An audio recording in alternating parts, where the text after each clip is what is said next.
This podcast is brought to you by M&S Food, where exceptional quality meets everyday inspiration. At M&S, they believe great food starts with great ingredients, from expertly sourced fresh produce from Ireland and around the world to chef-created dishes that make every meal feel special.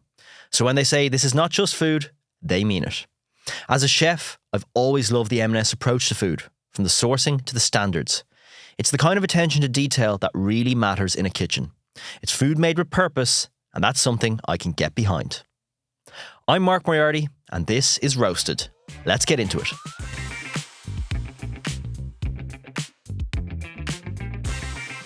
Do I eat this? Oh yeah, I'll tee you up, don't worry. Oh, okay. You can start eating it now if you want. Are you sure? Yeah, we're recording.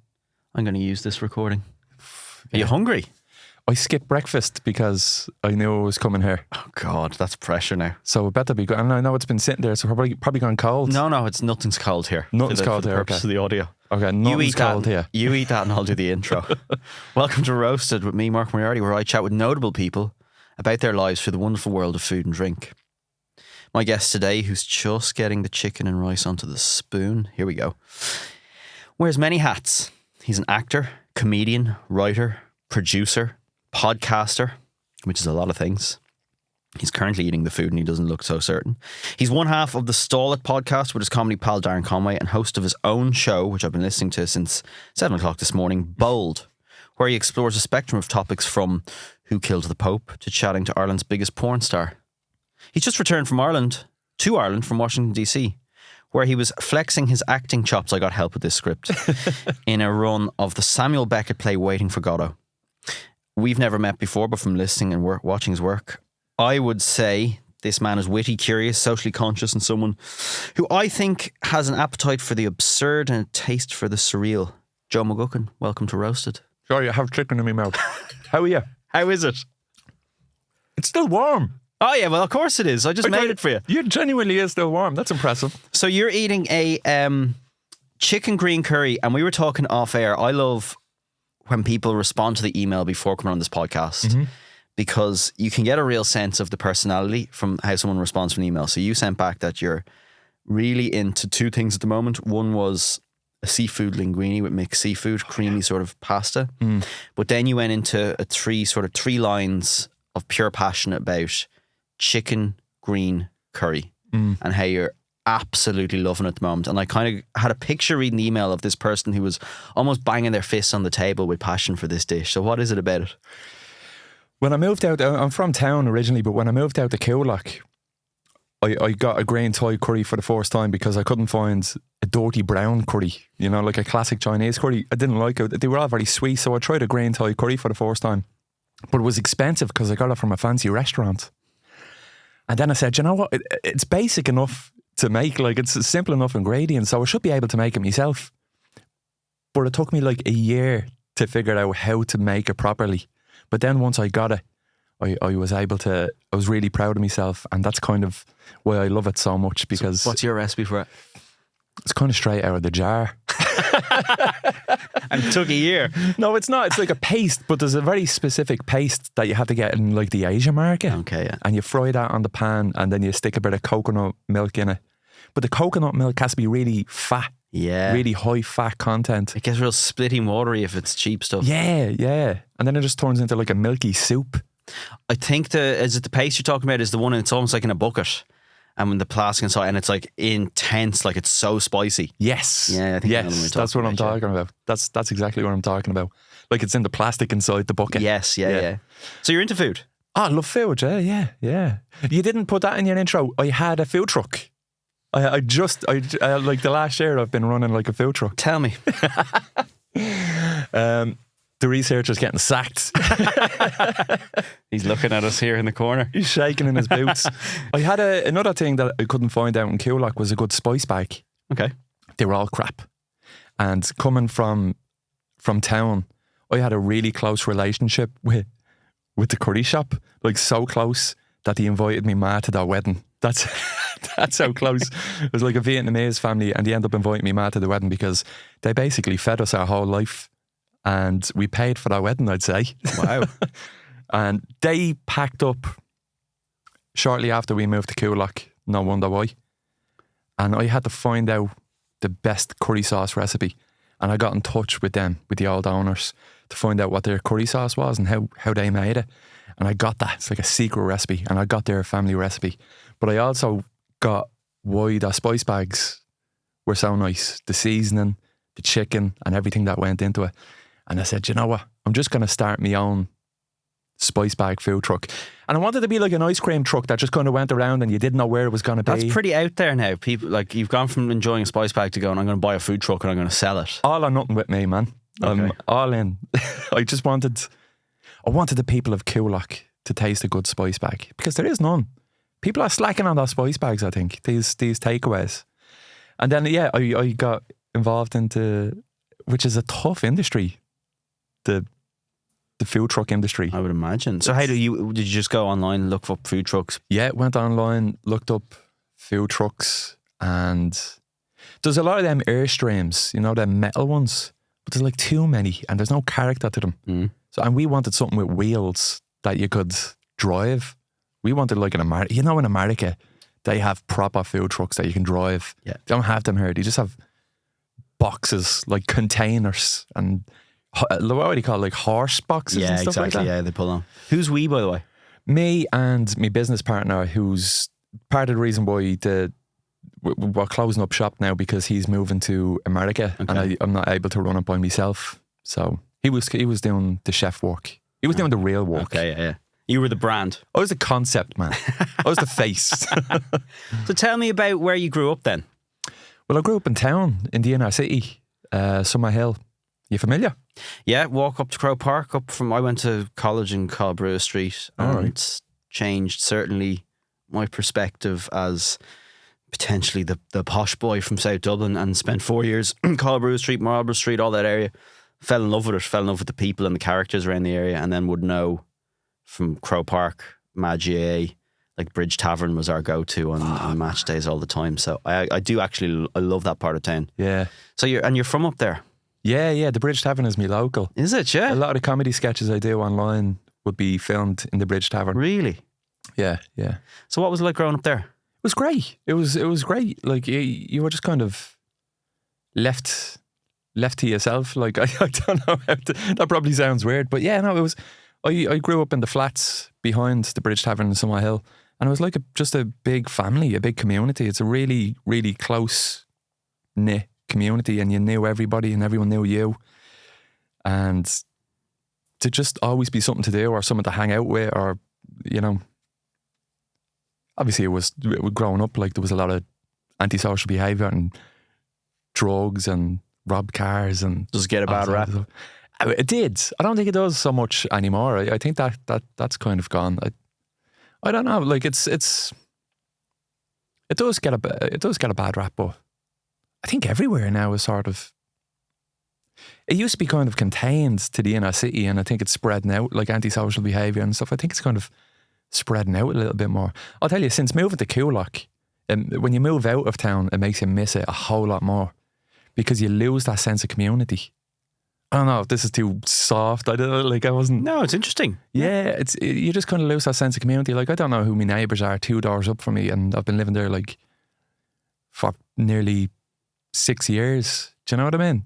Whereas when you're in town, you knew everybody, and you'd stop and chat to everybody that you'd meet on the street. Like, you really felt like everyone was family, but distant family, like cousins. You wouldn't know the difference between a neighbour and a cousin. That's how close everyone would. It sounds interesting though, because you have on one side you're talking about the community of the inner city, and then the perceived issues in these communities. They're kind of almost opposite ends of the spectrum, living side by side. Yeah, well, I think it's because you're kind of in it. I think there's an isolation. If there's issues within the community, it's kind of self-contained. Like I was a good kid from a decent enough family, and if you're not involved in any of the antisocial behaviour, then I don't think it will necessarily affect you too much. You were obviously pretty aware though to be able to see things happening, say, you know what, I'm going to make a decision not to get involved in that. Or was it the fact you came from a family and a peer group where you were going places and you had ambitions? No, do you know what? I think I was just never asked. Honestly, like I feel like if a gang came up to me, I think I was very, even the fact that I got into acting was because somebody said, "Oh, well done, you're very good at that," and they showed some sort of nurturing to that. But if somebody came up to me and said, "You'd be very good at smuggling drugs," I'd be like, "Yeah, okay, yeah, I'll do that." But I don't know, I never got caught up in it, and it never came to me. It never presented itself to me, I don't think. Talk to me about food as a kid. What was in your school lunchbox, that kind of thing? Not a lot. Even the idea of a lunchbox is fancy. Now, to be a basket in the corner of the room with triangle sandwiches, like with sandwiches cut up into triangles, and you'd have that, and muffins on a Friday. Sometimes my ma give me a couple of pounds, and there was a shop on the corner of Summerhill, I think it was called Denny's or Danny's or something like that, but they done soft rolls and crisps, King crisp, like you just get it buttered and just put King on it, and then that would be, you'd be having a good day if you got a King sandwich, a King roll. That was good. Cookies, they used to call me the cookie monster because there was like a £1 box of cookies that you could get. Like it cost £1, it didn't weigh £1. And I just buy that, and literally that's all I'd have for my lunch. And there was one fella, and we all hated him because he stunk. His lunch, he had fancy lunches, kind of similar to, he had chicken tikka sandwiches, and we were like, "What are you eating?" The smell of that, and chewing the sweet corn sandwiches and everything. He made really gourmet sambos coming into school out of his lunchbox. When he opened his lunchbox, that's where I imagined that phrase came. Who opened that lunchbox? That's because of him opening his chicken tikka sandwiches. And now I love chicken tikka. And now I'm like, I get it. That was fancy. But I didn't pack a lunch. We didn't have a lot of money like growing up. I don't know, go poor me, no, poor me, yeah, but like we genuinely didn't have a lot of money. I'd have cornflakes in the morning before I went to school, and if I didn't eat them in time, the bowl would go into the fridge, and then when I was finished school, I'd come back and I'd eat the same soggy, mushed up cornflakes, and I loved them. I loved that. I wouldn't be able to eat it now. But what age do you mind me asking? This would be kind of primary school. Okay, yeah. But then when I went into secondary school, I went to Marino College, and you'd be able to get like a chicken fillet roll, crisps and Coke for a £5. I'd get a £5 every day. Yeah. And then get that, yeah. You take great pride in how you talk about the inner city and your upbringing from what I've looked at. Yeah, I don't think I really think about it too much. I am proud to have come from it, because it's a tough place to grow up, and you don't realise it when you're in it. I don't think I've pride for the inner city as much as I have pride for me ma and me family growing up in it, and understanding the obstacles that they kind of overcame. Now that I'm a parent myself of 2 kids, I'm like, Jesus, there was like 7 of us in a 2-bedroom flat. Like, there was alcohol, there was drugs, fights, fires. Like, there was a lot to overcome, and you don't give yourself much credit when you're in it, but when you reflect on it, you do. And yeah, I guess I'm not proud to have come from the inner city, but I'm proud to come through it, I think. Tell me about your mum. What do you want to know about her? Everything. How did she raise 7 kids in a... I don't know, man. Well, it was 5 kids. It was 5 kids and me, ma and dad. So like, that's what, when I'm saying 7 of us. She's a very, very, very strong woman. Very hard exterior, even to this day.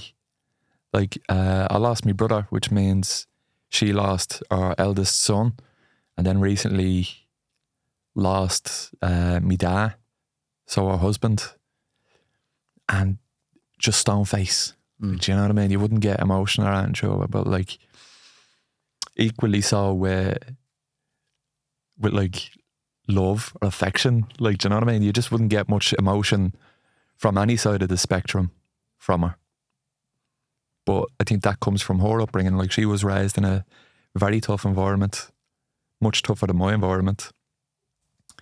And yeah, I don't know, I just have like mad respect for her. Like, she went through a lot in her life. She could write a book, and I often tell her to write a book. Do you know what I mean? But I don't think she gives herself enough credit for what she's come through, you know? You could probably write a movie about her, because one of the things I was looking at was the short movie you did about the kid in the pub. Yeah. And I think of a certain generation, there's an awareness of being the kid in the pub at the pool table with the can of Coke and left for hours and hours. Yeah. And there's a certain, isn't that a great Irish thing? Whereas you had a different opinion on that. Well, it's a strange one, that, because I was sitting down to write a comedy song. I had my guitar in my lap and I was writing, diddly, isn't it funny that we sat in the pub with a bottle of Coke and a packet of crisps or whatever, just doing some song that I could perform on stage and get a laugh out of. But as I was writing it, I was like, this isn't very funny. Like, this is kind of tragic. It's like sad. And again, when you reflect on it, you're like, hell. And it's not to vilify, this isn't vilifying me ma or me da or anyone back then, because the reason why I made the film was to show that it was a societal thing. Like, everybody was complicit in the negligence of like kids during that time, where you'd just be left in the corner. But I just wanted to, with that film, Home Time, I just wanted to capture the feeling of the child and the hopelessness and helplessness of just being stuck in the corner of a pub, watching the person that's supposed to be taking care of you kind of fall into a state of incapacitation, and you're just helpless as a young child. And he's a specific age. He's kind of a coming of age. He's like 11, so he has his senses about him. He knows that people around him are kind of laughing at his ma, and there's still nothing that he can do, and the night just gets out of control for him. And it's just a familiar feeling that I felt growing up. And I was going to ask, so are you the kid, or who's the kid? I am the kid in it, to a point. Like, if you haven't seen the film, like it's loosely based on my childhood. That feeling, it's based on my feeling as a child, but it's not based on my childhood. And there was a lot of good times in the pub as well. Like, you know what I mean? There'd be loads of other kids there and you'd all be having a crack, but there's definitely a point in the night where it's like, can we go home now? And that's the feeling that I wanted to get across. Can we please go home? I want to go home. I don't feel safe. I feel scared. And there's nobody there for the kid. And his ma is just gone and out of control. And nobody's there to support or help the kid. It's just about the negligence and the kid feeling lost. But you could apply that feeling to many other things. Obviously, that story is based in a pub in the 90s. But it could easily be the same film today. Anywhere, like Gaza. Kids in Gaza that are just like, I don't want to be here, like I'm scared and there's nothing I can do about it. I'm not comparing Gaza to a young fella in the Bridge Tavern. Yeah, but it just shows, like, that's one thing from listening to your stuff and reading about you. Very aware. I don't know if it's in hindsight, looking back as someone with more experience in life as you get older, or you had that awareness as a kid, but it's something you see less and less in people, is to be able to go around the world with eyes open and see things right in front of you. It's quite a skill to have. In what sense? What do you mean? As in, all these things have happened to most people who probably listen to this podcast, or certainly to me, but I wouldn't be as reflective on it. And I've listened to a lot of your podcasts where, say, for example, you're in the US recently, and instead of just going to the US and doing your work, you're going out with an incredible sort of interest in where you are and walking around with your eyes open and saying, well, what's actually happening here? Yeah. I think it's a curiosity for me. And I think it's it's an awareness of your privilege. And if you get an opportunity, you take the most from that opportunity. So if I could have just went to the States and I went over to do a play. I could have just went over and just done me play and left it at that. But you're like, I'm here now. I'm in Washington. Like, I need to capitalize on this. Yeah, that's just kind of what I'm like. And it's probably a detriment. Like, I went on a cruise last year or the year before. I can't even remember what it was. I went on a cruise and I feel like I can't enjoy myself because I have to do everything. Because if you go on a cruise, you have one day in one place and I feel this pressure to do everything that you can in the one location. Like, you need to get the most of it. Or if there's an open bar, like, it's an indulgence, I think, maybe. That's what it is. If you go somewhere, you just need to experience the most that you can. Great. Do you sleep at night? Not if I have something to do the next morning. Not really. I overthink and I overplan and I overcommit. And yeah, I think it comes from the background that I came from and not having any opportunities and being aware that when you get an opportunity, you try take the most that you can from it. Take me back then, because it was pretty serious there for the first 15 minutes, 20 minutes. Right. And it was really, really interesting and good. But okay. Tell me then how, so I go through your CV here.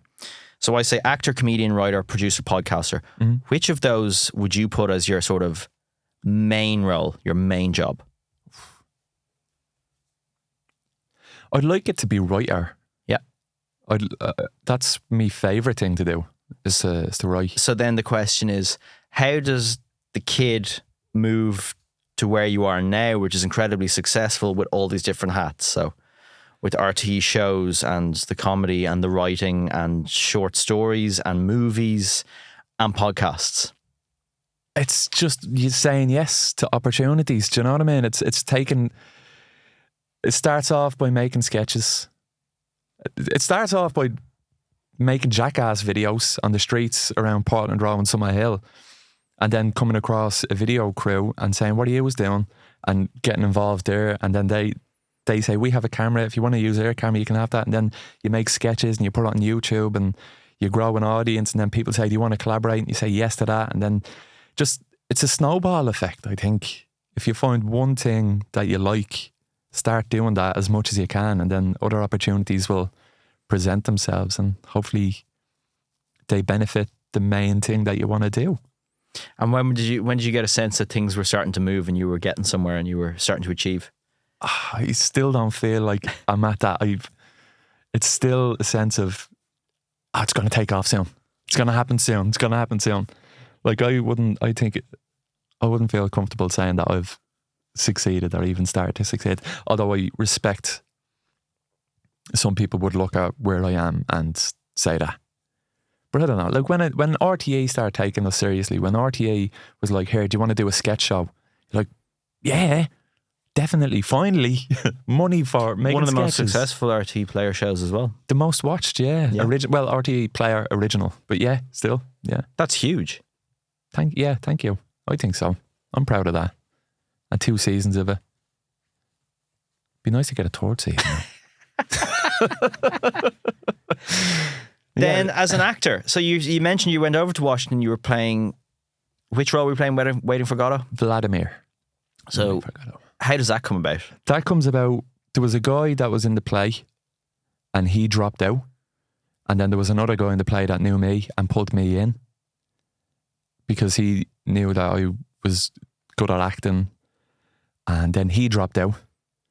And then I was in Washington. Yeah, it just kind of happened like really, really quickly. It wasn't an easy decision for me to make because 6 weeks away from the family and just away from work and everything, it was a tough decision to come to, especially when I seen 2 people had dropped out and I was like, what's going on here? This is a bit shady. But again, you know, how can you turn down an if someone's coming to you and saying, will you play a character? And my son's name is Beckett, because I love Samuel Beckett. And if someone's coming to me saying, will you play Vladimir in Waiting for Godot in America? How do you turn that down? It's very hard. So I said yes against me better judgments. And then I got over there and it was like, it was a disaster, man. It was an absolute disaster. I was under the impression that we were going to be staying in a 6-bedroom house in Washington, DC. We were staying in a 6-bedroom house, but just in the basement. And there was like the sewage pipes going over my bed and they were dripping and there was rat traps under the bed and everything when we got there. And then we got onto the production team the next day saying, well, we can't stay here. This is crazy. And then another fella flew over from Dublin to fill in for the 2 guys who dropped out. And then he ended up getting sick and then he dropped out and another guy came in and he had to drop out because he got cancer. Did this go ahead, this show? It did. But I was genuinely like, this is not happening. There's no way this is happening. There's no way that this is going to go ahead. This is crazy. And it did go ahead. And it was a disaster on stage as well.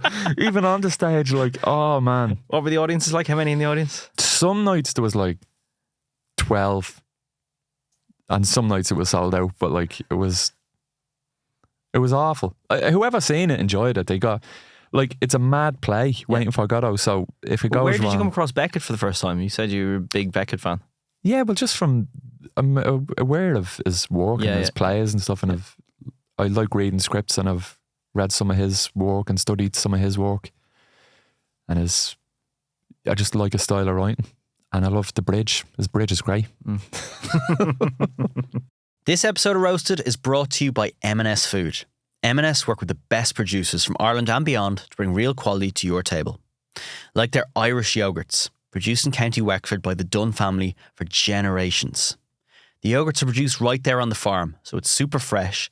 And in my opinion, it's the best yogurt I've ever tasted. Tell me about the podcast then. Okay. Particularly Bold. Okay. Which is one I really enjoy. It has, if you allow me to indulge you, that sort of Louis Theroux element to it of really inquisitive and almost at times just playing the fool card when you clearly aren't. Oh, no. Just to get the best out of it. But it seems like a very insightful Irish take on things that are happening all around the world. Yeah. Like there's some mad stuff. Like tell me about some of the mad stuff you've done. And it's a one-man production. Yeah. I'm just doing it by myself. It's just something that, it's called Bold because I think I like to talk to people that you wouldn't normally hear from. And it's not like, oh, he's an edgelord or whatever. It's just like, there was one guy. Do you know what? It was, the first episode is like a guy who plays Santa Claus. And I'm like, how do you even get into that? Like, who does that? Who is Santa Claus for like a month? And it turns out a lot of people are and they make a lot of money. But I just wanted to know how you even get into that line of work and what do you do for the rest of the year? Like, it's such a weird gig, especially as an actor. Like, a lot of actors will do it and I just think it's a weird gig. So that was the first episode. But the third episode was an Irish fella who went over to Ukraine to fight against Russia. And he's just a lunatic. Like, he was on TikTok lives and he was like posting about it. Who is he now for people who haven't listened to that episode, which I would highly recommend? Oh, did you listen to it? Yeah. The Lord Mayor of Leakslip He's not, but that's what he's called. He's not the Lord Mayor. He's not literally. But he's just such an interesting character. And I'm like, I want to talk to him. I just want to know what this person is like. What were your impressions of him? I couldn't believe how shy he was. I was so surprised at that. And then when I was chatting to him, there was kind of an innocence to him as well. Yet he's going over and doing the craziest thing. A vulnerable person? Absolutely. But also kind of a lost person. Like, he has nothing else to do. Like, he was saying to me after the podcast, he's like, if I don't get a job by January, I'm going to either go back to Ukraine to fight or I'm going to go to Colombia and fight against the cartel, fight for some militia. Yeah, a militia against the cartel. Just looking for a purpose. Yeah, that's kind of what I got. Yeah, a lost soul looking for a purpose. Just someone that needs a hug or something. Come here, it's all right. It's grand. Like, gives you a CV, I'll pass it around for you. Like, don't be going over there, man. You're mad. But also, maybe it's just like he needs the excitement of it as well. But definitely a vulnerability that I wasn't expecting. I think that comes across in the podcast as well. I think you can kind of hear the shakiness of his voice and stuff. But that's why it's unique, because you aren't going to find him on any other podcast. I go back to what I'm saying about is Santa Claus. this guy from Ukraine. People see these people probably in day to day, but they never think twice about them, whereas you're incredibly interested in what's going on. There's another fella who wants to climb Mount Everest without oxygen. And I did hear about him before. Like, you'll see a headline every now and again about him, but I just wanted to talk to him more. I wanted to hear what he was like as a person, as opposed to the headline of crazy guy tries crazy thing, you know? So I just like to, there has to be more to it. I guess the main point is why. A lot of people do interesting stuff, but why? Why are you doing that? Like, it's a weird, everyone, I think every time I talk to somebody, I always kind of say, why are you doing that? And is there always a reason? I think it makes them think. Like, there was one point with the guy who wants to climb Mount Everest. Like, I said to him in the podcast, I said, does it mean something to you to be the first Irish person to climb Mount Everest without oxygen? And he was like, no, I'm doing it for myself. And then I said, if 100 people done it before you, would you still be as interested? And it stumped him. He was like, ooh. So he is doing it for egotistical reasons on a level. Like, if more people, if it's only intriguing because it hasn't been done yet, but if it's already been done. So I just don't know. I think that's why I'm curious why people do interesting stuff. I want to know why you became a chef. Like, to need hours and hours to break that one down. Yeah. I'll have to come on your podcast. Yes, man, yeah. Ireland's biggest porn star. Ireland's biggest porn star, yeah. That was again a subject of your podcast. I didn't just bring that up randomly. Yeah, it's not me CV. What did you learn? What did you learn about him? That he has a big old back catalogue of work, big old body of work. I learned that he was very, very successful. I didn't know that he earned so much money from it. And just, you know, what I find about, there's a lot of interesting people that I interview, and there's a lot of stuff that they don't want to talk about on the podcast. And it infuriates me because that's the reason, that's like what I'm trying to get to. That right there is what I'm trying to get to. And I get close to it a lot of the time, but with him. So who is he? Does he just go around and like living a normal life outside of work? No, he doesn't. He's an Irish fella. He came from the inner city in Dublin, and he had a tough upbringing. He was like evicted from his house by the drug marches and stuff in the 90s, and he went through a tough life. And then he actually went to school with my brother in O'Connell's school. But then when he was 16, he moved to Australia, and that's where he got into porn in the first place. And then he moved to London, and he done some more porn and made loads of money. And then he started, when OnlyFans became really popular, he started his own porn college, porn university, something like that. OnlyFans University. Didn't know there wasn't. And he got a studio. He has a big studio where he has lots of different sets, and he creates all this content, porn. He creates porn, and he's like very, very rich, like millionaire rich from making these videos. And is there a conflict then in your head as a parent when you're chatting to someone like this, or do you press them on obviously all the dark side of that industry? Yeah. Well, I talked to him about it. Like, he's really proud of it, and he's like, everyone should just embrace it and accept it. And obviously there's a dark side to pornography, although he would push back on that. But he also says if there was a better way of making a living, he would rather not do that, which I think is interesting. It kind of answers the question. Yeah, it does. Yeah, it does. So it's kind of needs must. It's weird, like, because you could start doing OnlyFans and make a lot more money. So it's kind of like, where's the line of what's not enough money and what's worth it? I don't know. It kind of makes you think, like... It almost seems like a common theme in all these people you interview. It's not so much ego, but it's competition.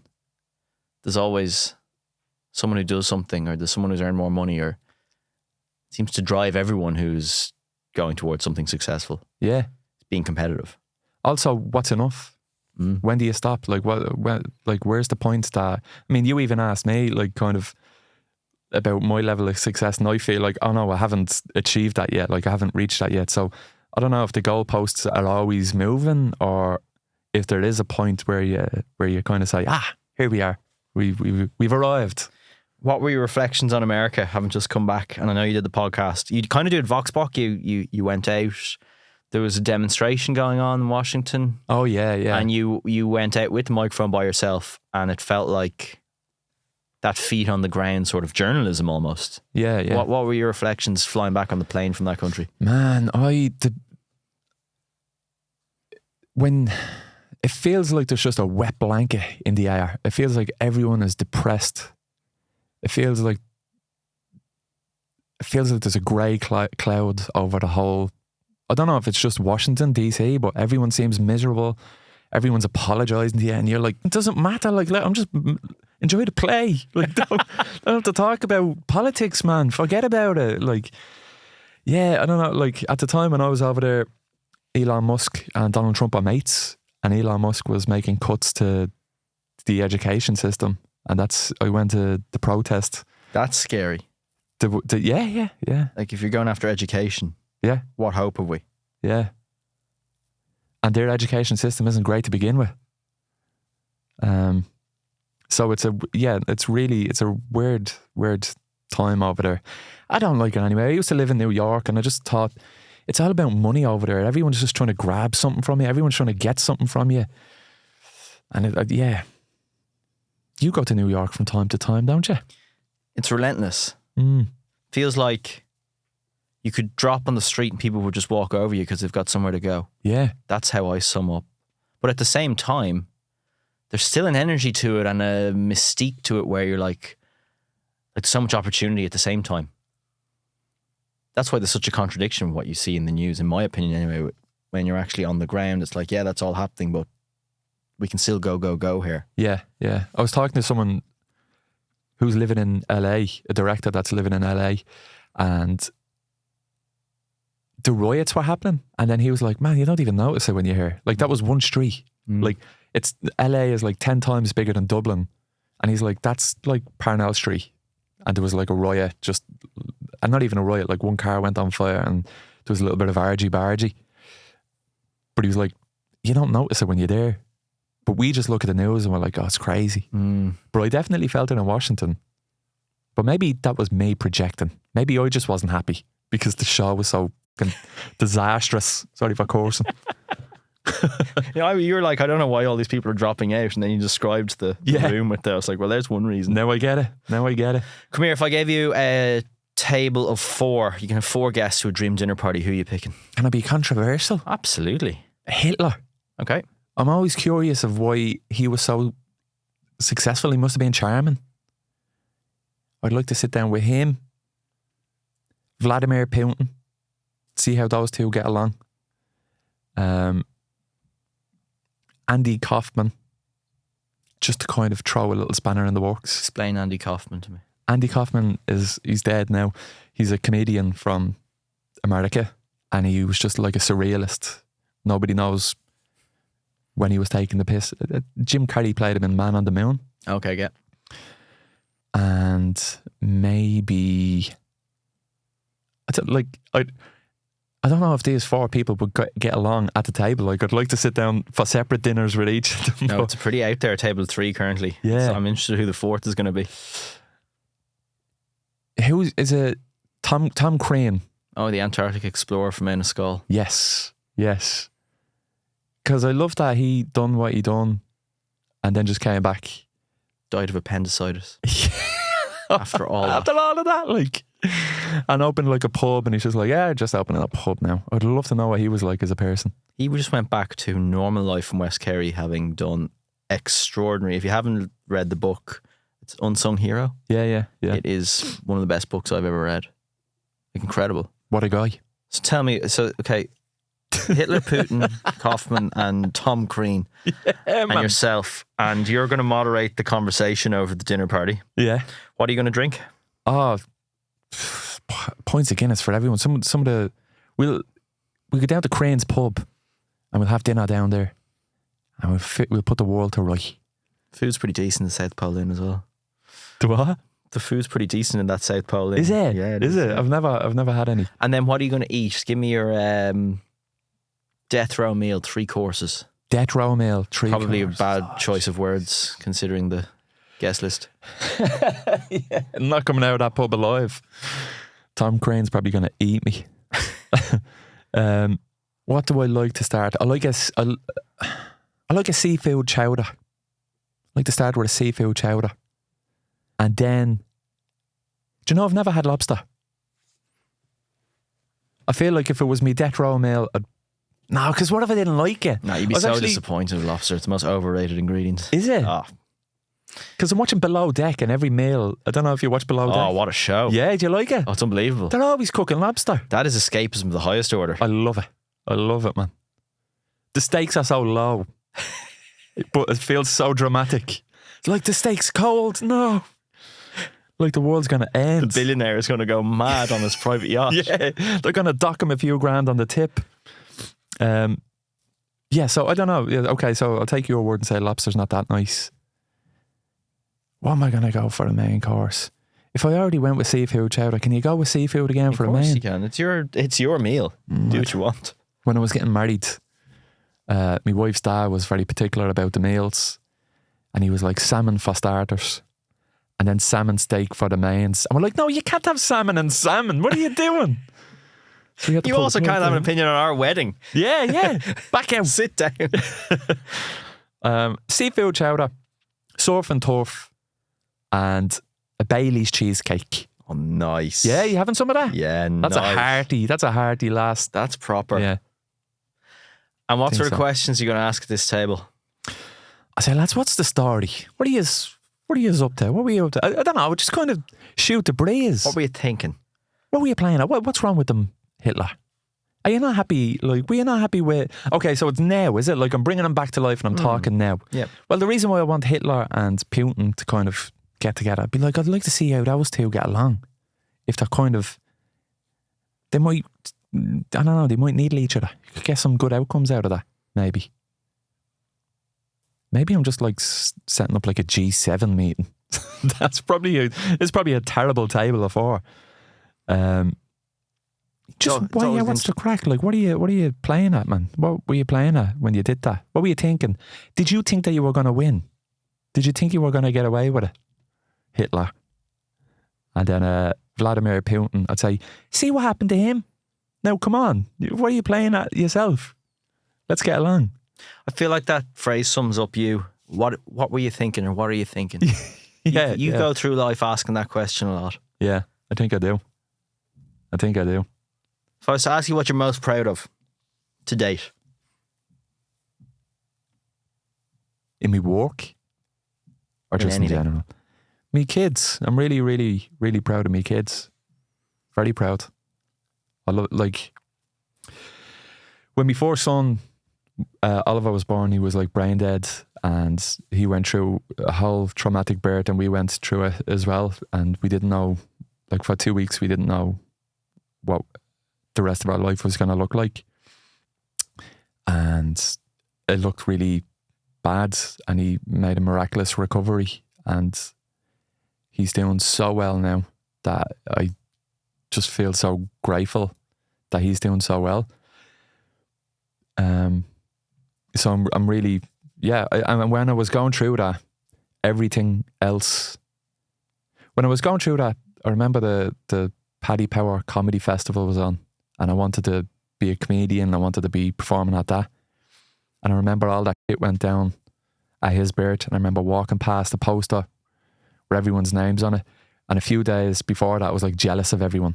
But then I was walking past that, and I was saying to myself, what the f*** was that all about? Like, none of this matters. Like, nothing matters. None of this work matters. When you're going through this, like, it really puts things into perspective. That, like, yeah, stupid podcast, you're stupid. Everything feels so stupid. Work feels so stupid, crap, like nonsense. And it just put everything into perspective. And so that's the core of my life, is my kids and our family. And then everything outside of that can come and go. Once that stays strong, then everything's gravy. What age is he now? He's 6 now. He'll be 7 in a couple of weeks. Flying it. Yeah, he's doing incredibly well. Yeah. Joe, that was absolutely fascinating. Was it? Thank you so much for your time. Thanks, Mark. Nice Thanks one. for coming to Appreciate Roasted. that. Nice one. You'll have time to finish your chicken curry now. Yeah, is it still warm? It's still warm. How do you do it? It's an electric plate. If you like what Joe had to say, you can like and subscribe to the podcast. Leave a review if you can, or even just tell a friend about the podcast. It makes such a difference to get people listening. You can also watch the full conversation on YouTube. And yeah. You can indeed. We were recording the whole thing. And a shout out as well to Joe as well. Give his podcast a listen, particularly Bold. And obviously we've made loads of references to some of the stories there. It's a fascinating listen. He's a fascinating guy. And I will see you next time. Okay, Mark.